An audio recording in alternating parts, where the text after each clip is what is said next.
The following program is a production of Pioneer Public Television.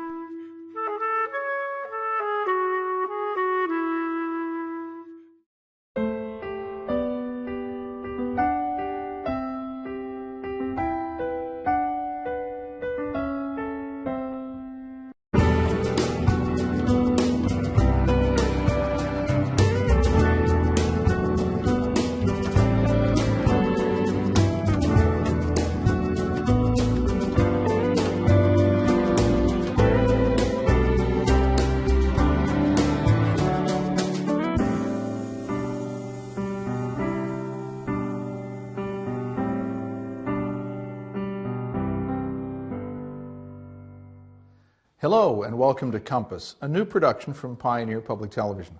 I'm Les Heen, your host for Compass, and this is a weekly discussion of public policy and important issues facing our viewing area. This week, a look at the ongoing replacement efforts by many counties and train lines in our region to replace the aging rail infrastructure and the rails that Minnesota hasn't yet let be abandoned. First, we have the story of how a handful of counties, Carver, Sibley, Renville, Redwood, and Yellow Medicine, are working together to replace 95 miles of railroad track that span their counties.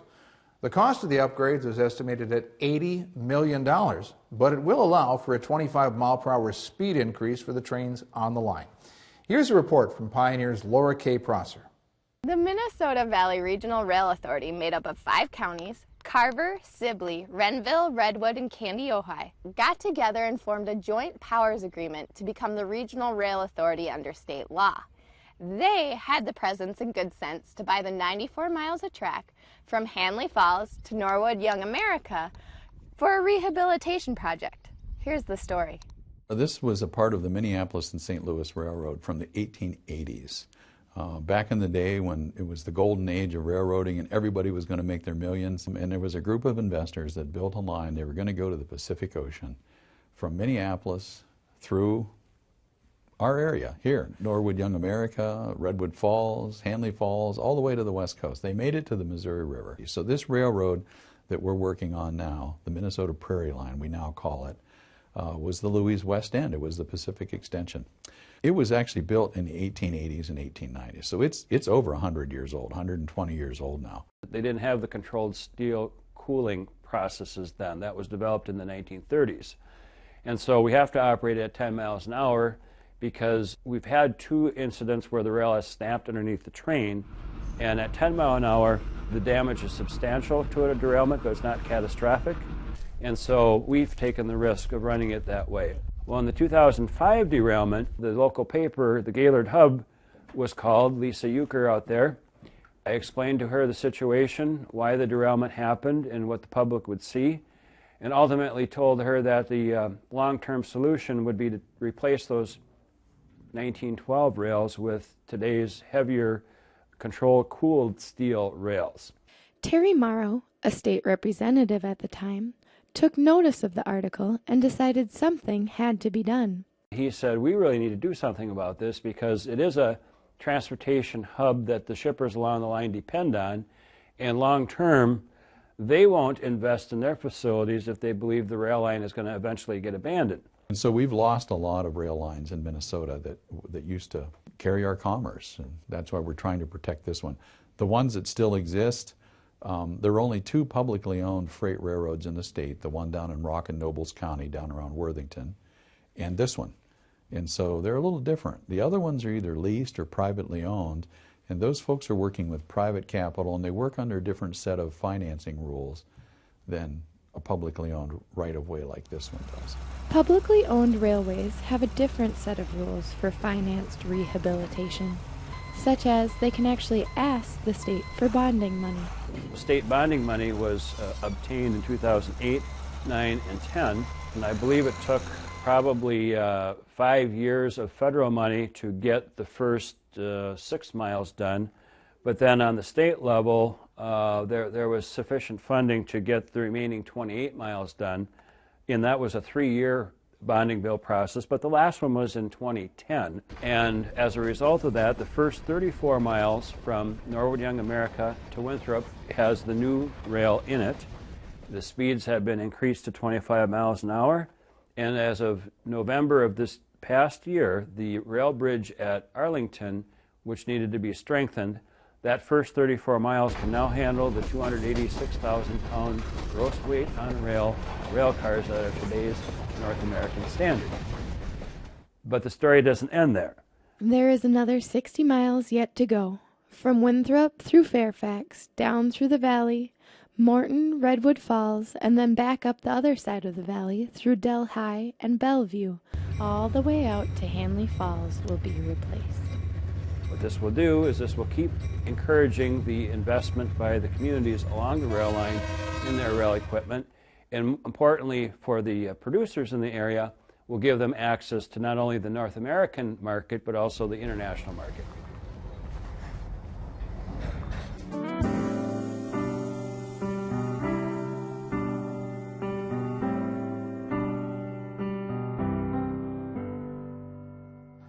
And with us now to talk about rail replacement efforts, how they work, and why they're necessary, is Julie Rath. And Julie is the administrator of the Minnesota Valley Regional Rail Authority. Julie, welcome to Pioneer. Well, glad to be here. And in the interest of full disclosure, we will also say that you're also on the board of directors of Pioneer, but today the hat you're wearing is as Regional Rail Authority. And I know that your office is in Redwood Falls, but tell us a little bit more about what the Regional Rail Authority is.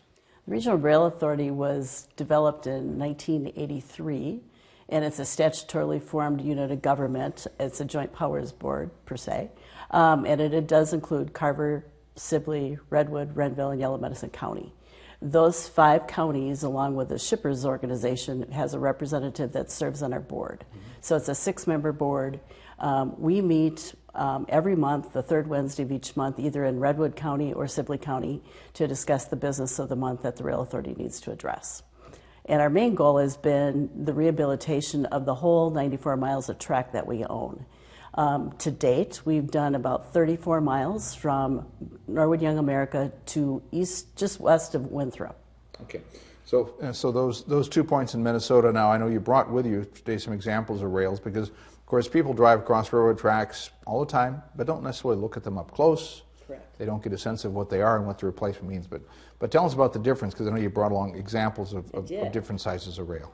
So the rail that's closest to you, Les, is actually 80 or 85-pound rail. Okay. And when you go out on the track and look, there's dates of the rail when it was manufactured. Okay. So most of this rail is from the early 1900s. A lot of it's from 1912. Okay. So we're replacing infrastructure that's over 100 years old with new infrastructure, and this here is continuous welded rail. This comes in quarter-mile sections and is welded together, where this is jointed rail, which comes in 8 to 12-foot sticks. And so this gives you the clickety-clack. Sure. This is nice and smooth. Yeah, so because, of course, one of the sounds people think of, whether it's a movie soundtrack or their own train travel, is hearing that familiar clickety-clack sound. Yes. Very identifiable, very much a part of our train lore in this country. But what you need to do now, obviously, is move to things that's heavier, different construction. Our goal is to get to 25 miles an hour and the ability to transverse 286,000 pounds per rail car the entire way into the cities. Yeah, and of course, this is obviously a massive project, which is why you're talking about, a certain amount taking up chunks at a time, right? I mean, that's been the approach, because it's a lot to take off, at any one time. We started this project. I never dreamt I'd work with the Regional Rail Authority or even learn anything about rail, but I started with the project in 2003, and it's been a good learning experience. The rail itself serves 16 communities and about 16 to 20 shippers. Because of the rail improvements we've done in the 34 miles from Norwood Young America to Winthrop, we've actually had some new companies locate along our line, and that's the ultimate goal, is to increase the economic development opportunities for the communities that we serve. Yeah. When you talk about shippers, let's talk a little bit more about that, because many people think of oil and grain. That's what most people think of when they think about shipping. But tell us about what you mean when you say shippers. How all-inclusive is that? So it does include grain. It does include ethanol. It does include softening salt that's coming to your homes through one of our companies that delivers to both residential and commercial properties. We have the ability to do some transloading, and we would like to work on that a little more for other companies that aren't located on the rail. It's much more cost effective for you to ship by rail than it is by truck. Sure. And each train car replaces 3 semis on the road. So you're looking at a transfer of weight, transfer of cargo, transfer of infrastructure costs from one to the other. Yes. Now, of course, when you think about rail, we often think about interstate commerce, not just intrastate, but interstate as well. And so, are there sort of state and federal requirements that you have to be aware of through this whole process? Because there's obviously national standards on this, right? There are standards, and it's, again, getting to that 25 miles an hour as a minimum speed, and then the 286 weight for the cars. So that's our goal. This past summer, we have been doing some bridge replacements in anticipation of additional funding from the state and or the federal government. If we get the bridges replaced with culverts, it makes them last longer, and they're a much more stable base for the rail to go over, so we don't have to go back and redo that later on. Okay. So when you talk about state and federal money, you're looking at probably in a state bonding bill, for example, because this is a long-term infrastructure investment. Is it, so as we look at 2016, for example, or 2018 or 2014 in the previous bonding bill, it's in Minnesota every 2 years there's a major bonding bill, and that's what you're looking at as a vehicle to help make this happen, right? Correct. When we started, we received federal funding in the way of appropriations, and then you can no longer do a federal appropriation earmark. And so then we approached the state of Minnesota for bond funds, which started in 2006. So we've received smaller amounts each year, but certainly sizable enough to do a project. So I think it's about 11 million, roughly 15 million, somewhere in there that we've received in bond funds to date. The total that has been invested in federal and state dollars so far is 29 million. So it's basically $1 million a mile to put this infrastructure in. Well, yeah, and you mentioned a moment ago that these are sort of quarter-mile sections you're talking about? Correct. The rail comes in on a, I can't remember how many cars it is, but the rail sticks, or ribbon rail, is a quarter mile long. So it's a full train, and I think a full train goes 5 miles. Okay. So tell me a little bit more about that, because this sounds like a fascinating sort of construction project for people who haven't seen it done, what it actually takes to make this happen. It is. So the rail comes in on the cars, and it's lifted off with special equipment set alongside of the rail as it is going to be placed in. The construction company that comes along has to use a welding piece of equipment, and I think the temperature has to be 95 degrees for the welding to occur. And it's welded together then in these quarter-mile sections. The ties are replaced, new ballast is brought in, they tamp the rail back down to get it nice and firm again and stretch it so it's not going to be loose. Our current rail, if you look at it, looks rather wavy. And over the years prior to our coming into, or my organization coming into do the administration, this rail was known for continually having cars that would derail. And they would tip, and it was because the rail was either too loose, it would tend to crack. Now Twin Cities Western is our operator. They're called the Minnesota Prairie Line. So they have a gentleman that rides the rail in a truck before and after the train goes down the track. And most of the time in the summer, most people think that there's no train activity. Well, it's better to transfer the weight of the cars in the evening or during the night when it's dark, because the sun heats up the rail too. So there's less issues with possible damage to the rail. Sure. Well, I remember we heard about this a couple of years ago when there were some extremely cold temperatures in the upper Midwest and in Canada, and then when there were shipments that were sort of extreme heat, extreme cold, all of these things can affect timetables, can affect, you're looking at weights or weight restrictions, right? So all of these things come into play. Right. And rail safety is important to the rail operator as well as us as the owners. So. Well, I expect in some of these places, if people want to see an example of what has been there or why it needs to be replaced, and you talk about the waviness of the rail, to a certain extent, if you slow down when you're going over one of these crossings and just look to your left or right, it's pretty easy to see the problem. Correct. Yep. It's not just a half a mile down the track. It's visible. It's visible the whole way. Yeah. And it's gotten much better. The track, when we first took it over, again, they did straightening of the rail and firmed it up with more ballast. So we can move the train at about 7 to 10 miles an hour, but to most people that looks like we're really not moving at all. And if you multiply that times the time it takes to move that train all the way into the metro to hook into the Class 1 lines, it's a huge difference. It can be, I think I was recently told that it's a 10-hour time frame to go from 7 to 10 miles up to the 25 miles we're able to go now. Just for that distance. Just for that distance. Yeah.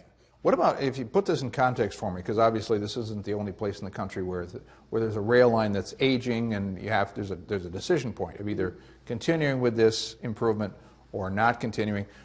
are there other kinds of efforts like this going around in other parts of the country, or in the upper Midwest or Minnesota? Put some context on this for me. I think in the Minnesota area, I think there's 6 regional rail authorities. Okay. Ours is completely owned by the county. Some are regional rail authorities that just oversee the sidings next to maybe a Class 1 line that owns the railroad.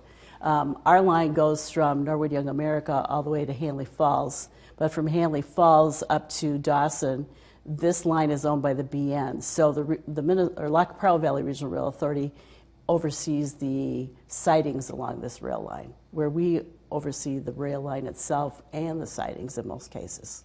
Okay.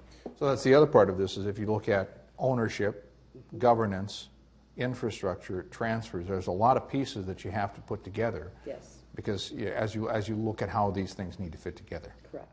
And the goal in this case is to continue moving west along the line. Right. And give us a perspective. I know you've talked about it when we've had conversations during the break about how many miles a year and how far you can go, because if you're on that track somewhere, you maybe think, are they ever going to get to me? Because it does take a lot of time. Yeah, and some of the shippers have said that to us. So, again, we've gone from Norwood Young America to Winthrop, but we do this actually in about 5 to 8 mile segments. Okay. Because that's about all the further the funding goes for us. Okay. When the Rail Authority first got a quote on what it would take to do this whole line, it was $25 million, and that was back in 2000. But because of the price of labor and the price of materials, this now, to even go from Winthrop to the west end, the 60-mile stretch replacing the major bridge over the Minnesota River and Sulphur Lake, this price tag is $80 million.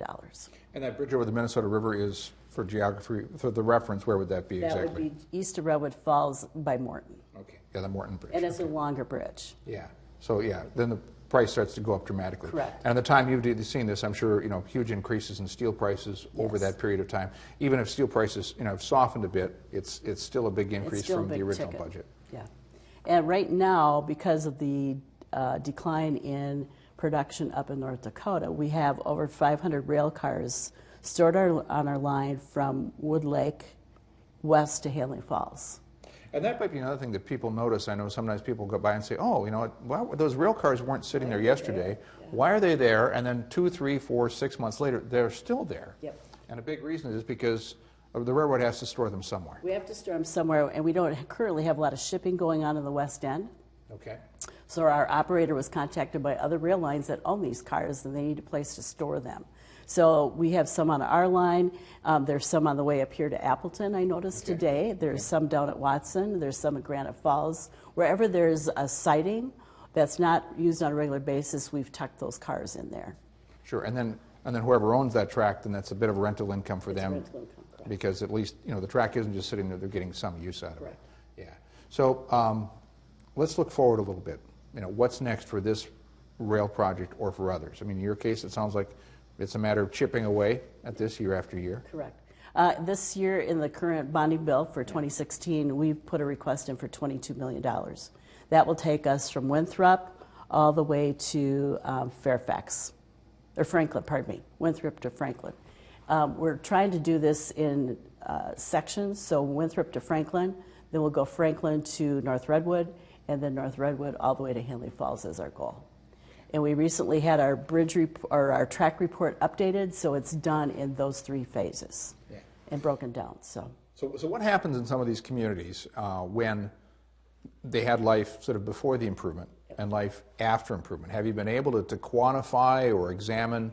You said shippers are clearly more enthusiastic, but tell me a little bit about the community impact when these improvements happen. What's the local reaction like? Kind of like build it and they will come.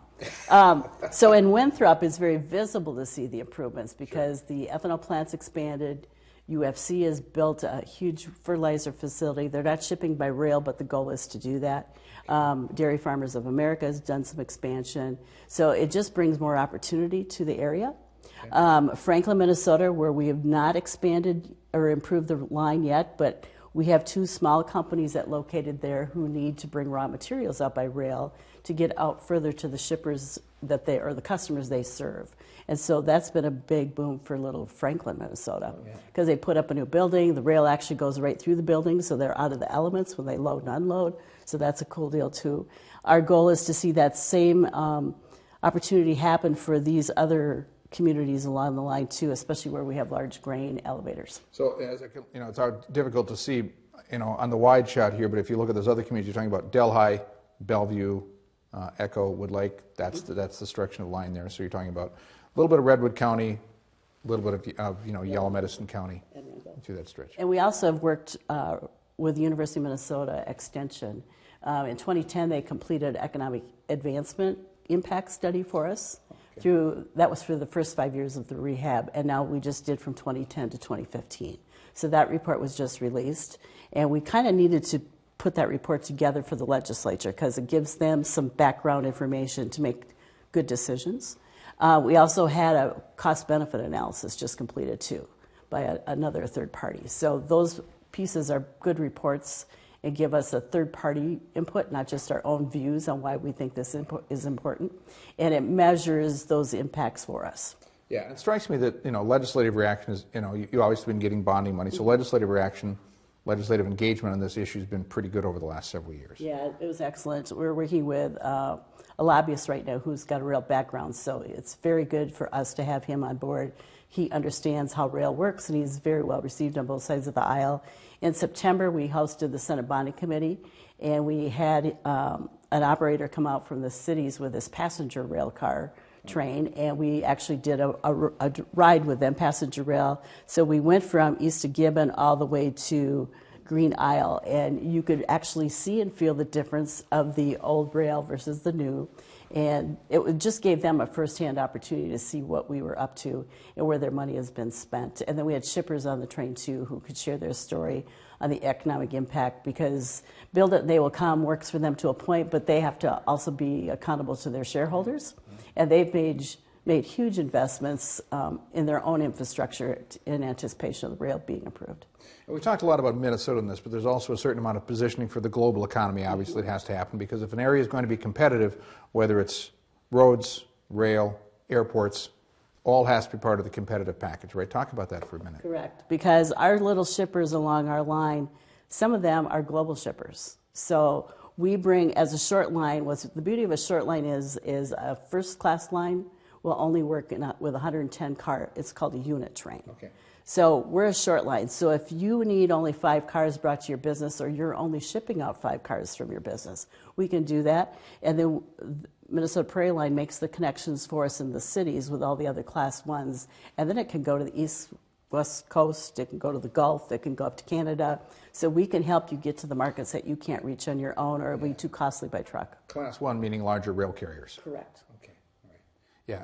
Well, it's been great to have you in here, and we've been doing this show for a few weeks. We haven't had anybody yet bring in a prop like this. Well, I'm glad I did. Yeah, I did too. And these are rail spikes. This is what they use to hold the ties in place. So it's very interesting. Yeah, and I know you've brought these to legislative hearings. You brought them to other meetings. So I thought, well, it'd be good for you to bring them in. Yeah, so. And I think it's good for the public to see what we're up to. Absolutely. Julie Rath from the Regional Rail Authority. Thanks for coming in. Thank you. That's it for this week on Compass. Join us next week as we take a look at train safety and how that safety can directly impact you. Thanks for watching.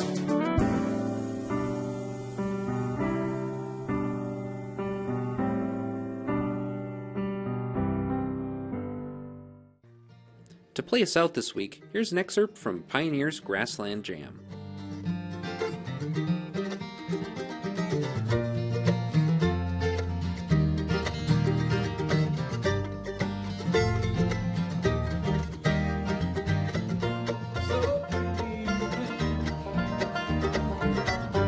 Just past my fingertips, and I can barely touch it, but the further away it slips, down even farther, well, I'm diving down and down, clear cold water, where it shines just like a crown. But underwater,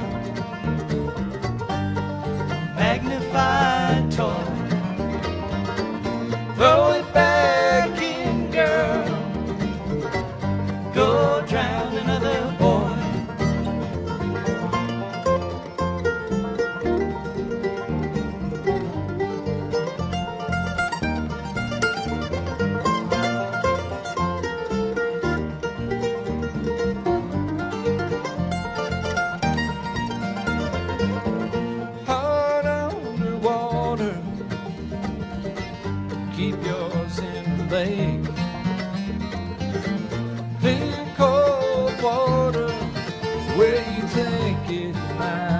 safe.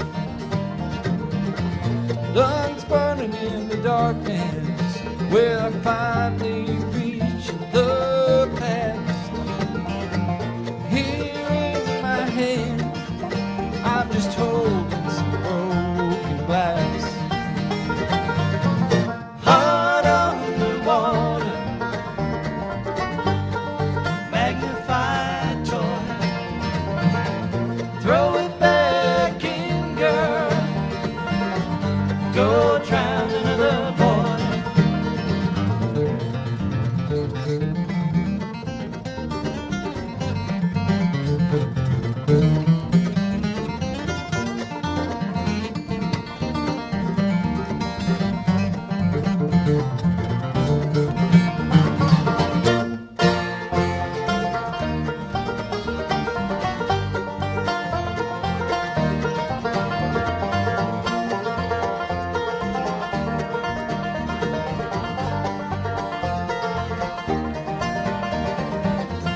So pretty in pain, just past my fingertips, and I could barely touch it, but the further away it slips. Heart underwater, magnified toy. Throw it back in, girl. Go drown another boy. Heart underwater, magnified toy. Throw it back in, girl. Go drown another boy.